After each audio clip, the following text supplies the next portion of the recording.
Yo, what's up guys, and welcome to a brand new video and the first of a brand new series, which is going to be when to buy in FIFA 20, which is a series where I cover when to buy different sort of cards in FIFA 20, ranging from icons to one-to watches. But in this episode, we've got meta golds. So basically what I'll be doing is I'll be analysing all the data from last year with the meta golds, which are again players between 20 to 100k. And telling you when were the best dates, and well, off my research I can tell you there are a few really good dates to go and buy these players, and hopefully that'll help you guys with buying players or looking to sell them or trade or whatever you wish to do. But basically it's the prime time to go and buy these players. Now the players we're using of course are off the back of FIFA 19 data. The players you can see down below, we've gone and done 83 Martial, 84 Walker, 83 Gabriel JayZ, 87 Sanchez, 85 Royce, 81 Mendy, 84 Cuadrado, 87 Mertens, 86 Sane, and 84 Dele Alli. So again, we've got a massive array of players, and what I've gone and done is I've gone and found every single trend for each of the players. So the first of the players we have got is Mr. 83, Anthony Martial. So as you can see, we've got the graph down below and I've made a bunch of notes. So from the get-go of 21st of September, he was increasing 5k a day. Now 3 days after the release, we had the early access release, which is the premium editions, and rather than rising 5k a day, he kept the exact same price. Then, one day after early access, which is the 25th, he rose 10k. Obviously, that's everyone who got the game that wants to use him. 2 days after, for the 26th and 27th, he rose both 5 and 7k. And on the 28th, which is the full release of the game, he then went and dropped 10k. Obviously, that's due to lots more packs being opened, and with him being an 83 rated, he was packed a fair bit. And then from then, every Thursday, he was the cheapest. He was dropping 5k a week, stopping on the 11th of November, where he basically saved the exact same sort of price of about 6k. So the buying dates as a result of that for Martial would have been the 21st of September, the 28th of September, and the 11th of November, because other than that he kept the same sort of price. And JayZ follows the same sort of trends. On the 21st, so with the release of the game, he was rising 5k every single day, just like how Martial, and then he even kept rising 5k even when the game was dropped on early access on the 24th. 1 day after early access came out, just like how Martial, he rose more than he previously was. So he was rising 5k a day, then he rose up to 13k. The following day he rose another 10k. Now, I think he rose another few k on the 27th. On the 28th, like Martial, he also dropped 10k. So you can see that there's starting to be a bit of a trend that, you know, they were rising every day. Early access came out on the 24th, they were stumped, as in they didn't rise anymore. And then on the 28th, they dropped when the full game came out. He then held his price for about 3 weeks, and then after 3 weeks, he then started dropping 10k a week until the 24th of November, which is when he became, again, rock bottom, sort of like 5-6k. So the buy prices on here, or the buying dates on him were the 21st. Obviously, or I'm not gonna lie, every single player's buy price is gonna be the 21st, which is literally when, you know, the game first came out. The 28th of September and the 24th of November. So now Cuadrado had the exact same sort of trend, so he increased by 3k for the first few days. On early access he didn't go up whatsoever, he just held his price. He then rose 4k for the next 2 days, and then the 28th, which is the number that's coming around quite a lot as you can see, he dropped 4k. And what's actually interesting is on the 29th he also dropped another 4k, and you'll see this with a few players. Not only did they drop on the full release, they also dropped the day after the full release as well. He then held his price until around about the 17th of October, as you can see on the graph below me. And then he dropped 4k for 2 weeks after the 17th, and you know, basically between the 17th and the 31st, he dropped 4k 4k for 2 weeks in a row. So the time to buy him would have been the 28th of September and early November is when he was the cheapest. As you can see down below me, you can see between the 28th of October and the 12th of November, he was very cheap and therefore a buy point. And the last player who fits under this little category of players who are low rated and really only early games are 84 Dele Alli, and no one had a hit quite as bad as Dele Alli. So now we got Dele Alli, which is a little bit of an amplified version of the rest of the players I've shown you. So at the beginning of the game, Dele Alli was rising 4k a day from release up until early access, which is again the 24th, where he only rose 2k. The day after early access, he then went and rose 8k, which again is a trend we're seeing quite commonly, that they rise not much on early access, but the day after they're, you know, almost rising double what they were prior early access came out. He then dropped 10k on the 28th, again the common date we're seeing, which again is the full release of the game. He then kind of held his price until I think it was around about the 28th of October, and then after the 28th of October he basically was taking a pretty bad downfall. I think he was dropping around about 10k every single week until the 12th of November, which is when he literally became discarded. So this is the first set of players which, as I say, are literally your low rated very early game. Now, I've got a few examples of players who I think will be like this in FIFA 20. We have the likes of Rodrigo. Basically, it's, you know, it can be middle range, probably up to 85s, but we've got the likes of Rodrigo, Depay, Martial, JayZ. I've thrown Militao in there, but I think there's a little bit more hype around him. But then I think he's 81 rated. So 81 rated, but a lot of hype. He may fit into these where, you know, he's hyped up for a little bit, but then dies off a little bit. And then I've also going to throw Manolas in here as well, just because I was just looking for a few names. So again, this really just covers your 81 to 85 rated, beasts of the game. You know, you're very early players because they literally, you can see that they hold their value for the first month while people are using them, but then people slowly get icons and better players, and then, you know, their existing kind of dies off as such. So the overall date from that you want to take is going to be the 28th. Massive date. Full game release when they drop. Even the 29th. The 28th and the 29th are some of your major buy dates. 24th, if you want to get in before the full game release, is a massive buy date. So we've got the 24th for these players and the 28th for these players. And then we've got beginning to middle of November if you want to get them for the cheapest, aka when they hit discard. So this has been the first set of players, probably which is going to again, affect the majority of you guys rather than the others in this set, which are slightly higher end discard players. But what we're going to move now is we're going to move on to those players. So now move underway the next section of players who their prices just never really die off in late FIFA. And we've got to use Alexi Sanders here as an example. Now, players I've got who this may affect, maybe players like Coutinho, Perisic, and Douglas Costa, just to name a few.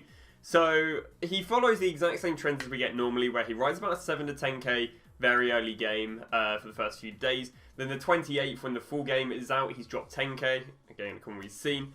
He then holds his price till the 21st of October, and then he drops to 30k around about the 7th of November. So your buy points on this player is the 28th of September and the 7th of November. But then from the 7th of November, he holds around about 20 to 30k. I don't think this is because of SBCs, because I don't think 87s are worth 20 to 30k. I think it's just because there's a bit of demand for him consistently. And again, that's why I've thrown Coutinho, Costa and Perisic in it. And that is because I think there'll just be a bit of demand for them, but it's nothing mad. But again, we see the same sort of trends of the 28th of September coming around and early November. But the reason I wanted to throw him in here is because unlike a lot of the other players who literally will tail up becoming discard, he literally holds his price, I can't remember, he holds his month for months upon months basically, of 20 to 30k. So that's basically players where there's a bit of demand for them. You know, they can be used, I guess, mid-game, when you're running out of, I don't know, when you get rid of, let's say, a Felipe Anderson, and then you're going to go and get yourself a Sanchez to replace him. You know, and I guess they also got to hold a little bit of rating, which is welcome with Costa, Coutinho, because they're all about 87, 88. Because the cards basically aren't packed anywhere near as much as the 82s and 83s. So that's another reason why they hold the 20 to 30k. So that's your second batch of players. You've got your discard players at the beginning, and now you've got your players that, because of their rating, will kind of hold on to a bit of price, no matter how late in the game. Now we've underway the third set of players, and that is 81 Benjamin Mendy. Now the thing that's interesting about Mendy is he basically fits under a group of players where there's a low amount of substitutes. Players, for example, I think in FIFA 20 will be players like Florenzi. Now Cancelo's gone. Arguably, he's the best Caltrate right back, like how Mendy arguably was the best Premier League left back last year.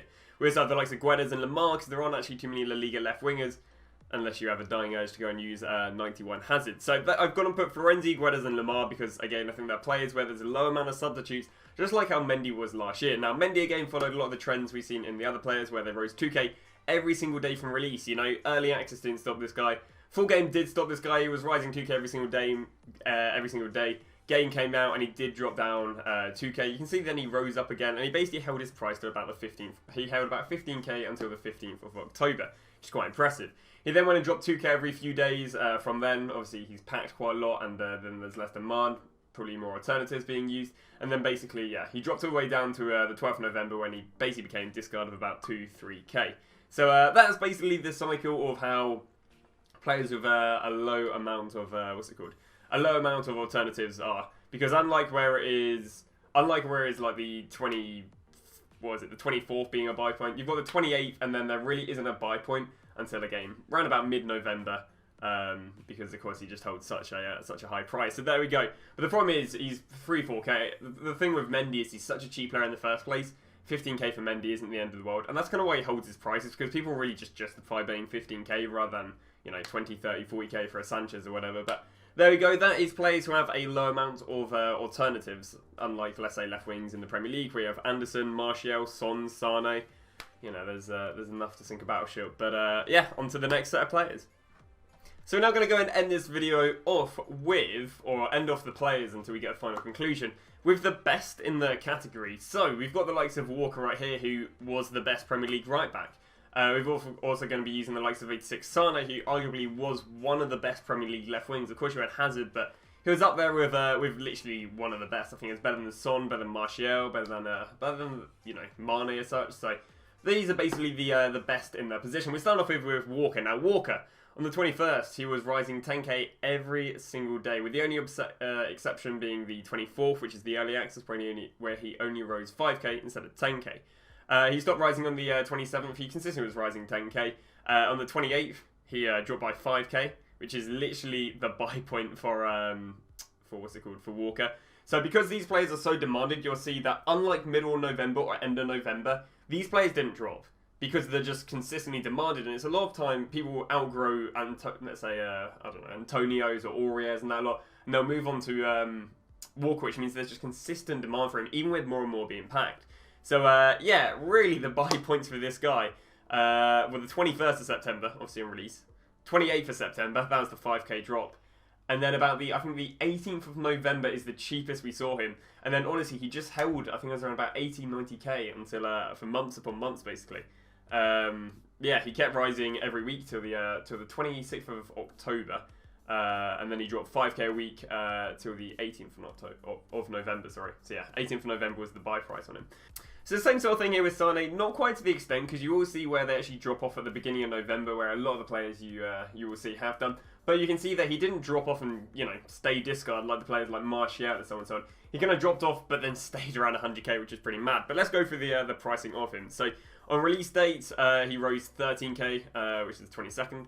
On the 23rd, he rose 19k. On the release of early access, he still rose another 9k, so he didn't really get stumped by that. The 25th, one day after early access, he rose 20k. The next day, he rose 26k. The next day, he rose 10k. It was an absolute madness, and what a surprise. On the 28th, the day of the full release, he drops 19k. He then rose 5k for 4 weeks in a row until the 19th of October, where he started then to drop 20k a week, which is where we get to the 12th of November. The buy points on him, of course, are the 21st of September, the 28th of September with that 19k drop, and early November. So yeah, as I say, you can see like with Walker, he's not regressively, he's not getting cheaper and cheaper and cheaper from the early November. He's sticking up a pretty hard bargain. So that right there will obviously be players who are the best in the field. I imagine there'll be players, like maybe Raheem Sterling. There'll be players. Sadly, you've actually got Cancelo to contest Walker, but you'll probably see both of them be still very expensive. But that's obviously, again, going to be players who are at the top end of their game, probably going to be players who are 85 or above, and then obviously just super highly demanded. You know, it would be like the best, basically, Premier League left back, the best Premier League right back, best Premier League left wing, best Premier League right wing. And then you'll have other, maybe, you know, the thing is, you're not going to see it with Florenzi. Florenzi's not going to do probably a madness like this. He'll just, you know, have a very good beginning, but then probably drop off a little bit. So it is time for us to go and run a conclusion. Now, we actually did go and do the likes of Royce and Mertens, but under the data, Royce had a really early team of the week, which kind of threw his price a little bit. We're going to have a little look at it right now, but as I say, because he had a very early team of the week, it kind of threw his data. You can see they had a very strange, you know, basically a massive rise in October, and then he dips at the end of October, which is very strange because normally you would see this dip be later down the line, but because he had a team week card, it made him way more expensive. So, you know, it didn't really fit anything I really quite liked. I mean, I guess it shows you what happens if someone has an early team of the week, and that is that they'll keep rising for longer, but then they'll take a little bit of an earlier dip. Mertens actually keeps the trend of like Sane and Walker, so I could have thrown him in that one because again he is kind of one of the best of his position. You know, counter striker, Belgium striker, arguably the best Belgium striker apart from if you're going to shout Hazard being a striker. And counter he's obviously up there. You know, obviously there's Ronaldo, but he's probably one of the more favourable guys up there. So that is why they fit. So the overall conclusion is: when should you buy your players? Obviously day one, 21st. If you can go and get your players on the 21st, amazing. Buy FIFA points, throw all in the players. If not, 28th. You know, we see there's been a drop of 19k, there's a drop of 5, 6, you know, it's all relative. But the 28th of September is an amazing time to go and buy your players. If not, early to mid-November. Now, the problem with this is that is generally what? There's like a month between the 28th of September and early November, basically. So, I'm basically saying not buy a player for a month. But, you know, if you really wish, Thursdays are the optimal day to buy them, but just make sure you sell them kind of Saturday, Sunday, which isn't, you know, obviously you kind of want to keep them for Weekend League, but the longer you keep them for Weekend League, the more you'll be losing on them. So hopefully this has helped. Again, the 21st September, the 28th of September, and then beginning to mid of November. The best days to go and buy your meta players. So hopefully this video has helped. I'll say tomorrow you guys will see a video recovering probably Team of the Week or something like that. But yeah, hopefully you guys have enjoyed. And I'll see you guys tomorrow with another episode of When to Buy in FIFA 20.